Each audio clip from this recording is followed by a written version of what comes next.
Tawagin mo na lang ako na magician. Ang kabataan ni Hizuka, nasaan nga ba talaga ang mama ni Gon at gaano kalakas ang anak ni Netero? Ilan lang ang mga ito sa misteryo sa Hunter x Hunter. Una, gaano kalakas ang anak ni Netero? Yanyin Bodhisattva!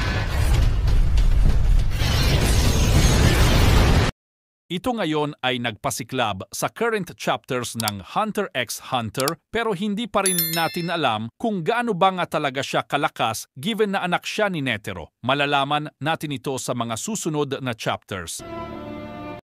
Pangalawa, nasaan ba talaga ang mama ni Gon?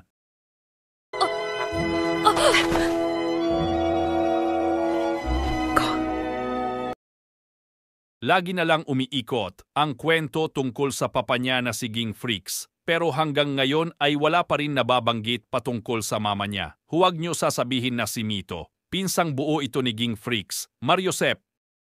Pangatlo, ang kabataan ni Hizuka.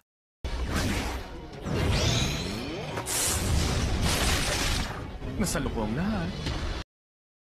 Ang tagal-tagal na natin kilala si Hizuka pero ngayon ay hindi pa rin natin alam kung saan siya nagmula, kung sino ang mama at papa niya, at kung paano siya nag-arrive sa ganung kapangyarihan.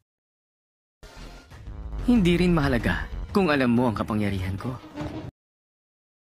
Pang-apat, sikreto ng mga kliyente ng Zoldyck family. Kung doon ang umupa sa amin na gawin yon. Pero ngayon patay na silang lahat. Wala na kaming kliyente. Sayang naman. Ang kabuuang kasaysayan at mga sikreto ng angka ng Zoldyck. Ang kanilang tahanan na kilala bilang Zoldyck Family Estate ay puno ng mga misteryo at sikreto sa kanilang mga kliyente. Ang pamilya ng Zoldyck ay mayroong mga kalakal at panuntunan na mahigpit na ipinaiiral sa kanilang mga member at sila ay kilala din para sa kanilang matinding disiplina at pagiging walang emosyon sa pagpatay.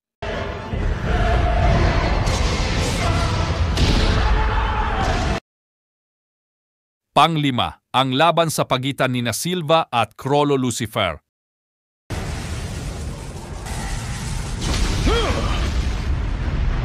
Ang dalawang ito ay nagtagpo sa nakaraan matapos patayin ni Silva ang isang miyembro ng Spiders na si Cheetu. Kilalang napakalakas na assassin si Silva ng Zoldyck family habang si Crollo Lucifer naman ay leader ng Phantom Troop. Dahil pareho silang mahuhusay at may sariling diskarte sa pakikipaglaban, mahirap hulaan kung sino ang mananalo sa kanilang magaganap na laban. Wala na siya dito. Pang-anim, ang kapangyarihan ni Netero.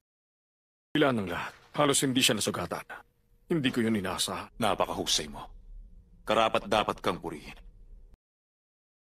Ang kanyang nakaraan at kung paano siya naging isa sa pinakamakapangyarihang Nen user sa mundo ng Hunter x Hunter. Ang kanyang mga teknik at depensa ay nagpapakita ng napakalalim na kaalaman at malupit sa Nen na nagbibigay sa kanya ng hindi kapani-paniwalang lakas sa laban.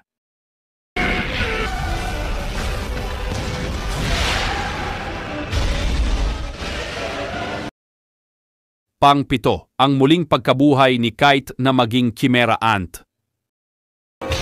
Ito ang crazy slot! Dali, bigyan mo kami ng maganda! 4! Misteryo ito dahil ang Nen ability na ginamit sa pagbuhay kay Kite ang Crazy Slots ni Ging Freaks ay hindi lubusang naipaliwanag sa series, kaya't nagtatanong ang mga fans kung paano ito nangyari o kung ano ang iba pang conclusion nito. Don't run away. Pangwalo, ang tunay na layunin ni Illumi Zoldyck sa mundo ng assassination.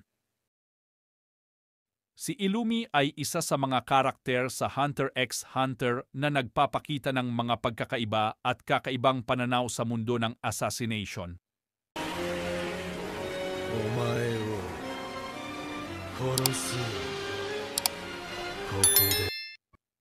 May mga pagpapahiwatig na pwedeng may iba pa siyang layunin bukod sa pagiging isang mamamatay tao sa mga karakter, lalo na sa kanyang nakababatang kapatid na si Killua.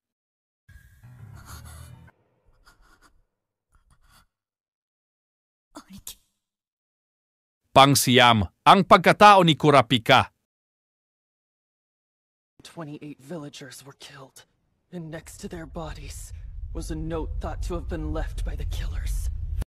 Ang misteryo kay Kurapika ay kung ano ang nangyari sa kanyang pagiging isa sa mga last survivor ng Kurta clan, isang tribo na kinikilala sa kanilang scarlet eyes na nagiging bright red kapag sila ay sobrang emosyonal at ang kanyang mga motivation sa paghahangad ng paghihiganti laban sa spiders. Nawala. Sagutin mo yun ng mag-isa. Hindi ko na maalala pa. Before we continue, considered subscribe or i-follow kami at paki-like, share ng video para lagi kang updated sa susunod namin na ia-upload. Salamat. Narito pa ang ilang misteryo sa mundo ng Hunter X bago tayo magpatuloy. Ang pagkalinga ni Ging Freaks kay Gon at ang tunay na ambisyon sa likod ng kanyang katauhan bilang hunter. At ang mga nakilala kong hunter, para sa akin, si Jing pa rin ang pinakamagaling na hunter sa buong mundo.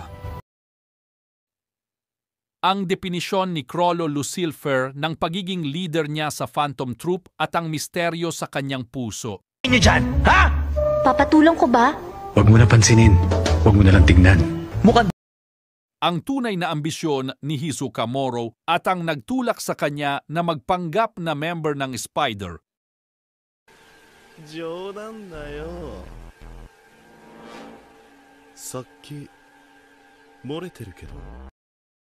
Bakit matindi ang galit ni Killua sa ama niya na si Silva? Inilabas nito ang mga itinanim na trauma at hinanakit sa kanyang ama.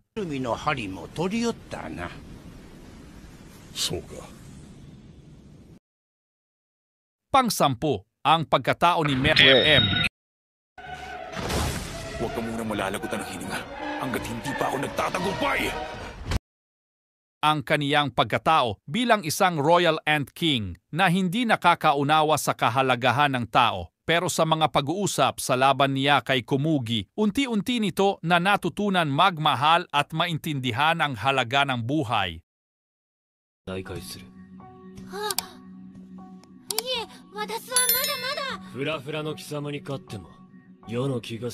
Na nagpabago sa pananaw niya. Ang pagkatao niya ay nagbigay ng malalim na mensahe tungkol sa kahalagahan ng pag-ibig at pag-unawa niya sa kapwa. Tama't nag-iisang parayo at ang malagyan ito ng sinunod. Akin, para maging isang top-class hunter. May suggestions ba kayo para sa susunod na videos? Makipag-ugnayan sa akin sa comments section para sa inyong feedback. Maraming salamat!